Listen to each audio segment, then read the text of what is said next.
suis Michel Porta, j'ai toujours travaillé dans l'économie sociale et solidaire. J'ai été dans les années 90 et début des années 2000 à la fois parfois vice-président, parfois trésorier de ce qu'était l'Union des syndicats et groupements d'employeurs représentatifs dans l'économie sociale, l'ancêtre de l'UDES. J'y ai contribué à la création du groupe de dialogue social.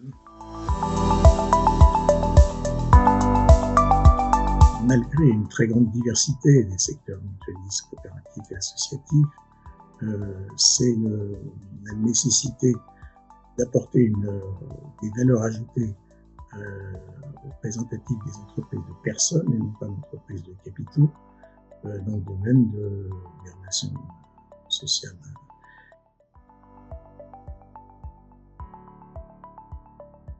La nécessité de créer un groupe de dialogue social au niveau sur le regroupement des employeurs de l'économie sociale, c'est d'abord le fait de devoir assumer le rôle de la responsabilité sociale des employeurs associatifs, mutualistes et coopératifs, ce qui était souvent sous-estimé auparavant.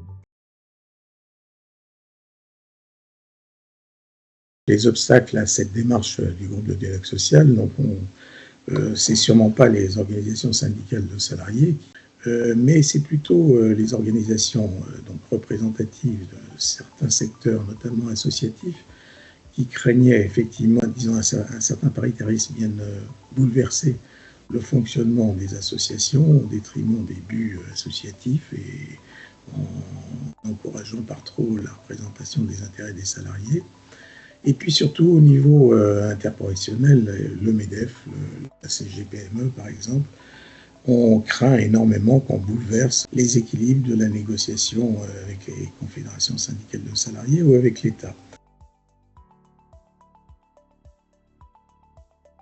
La méthode du dialogue social pour ce qui a été l'UGRS, maintenant l'UDES, c'est effectivement de se baser d'abord sur une phase de concertation.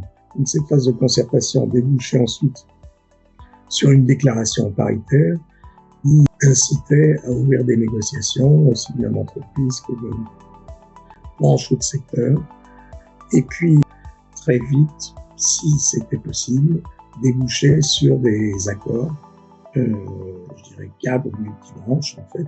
Et je crois que ça peut être une des causes de fierté de l'UDES de pouvoir effectivement afficher une série d'accords cadres qui auraient paru impossibles à réaliser dans cette phase de concertation, cette phase d'incitation à la négociation, puis de synthèse.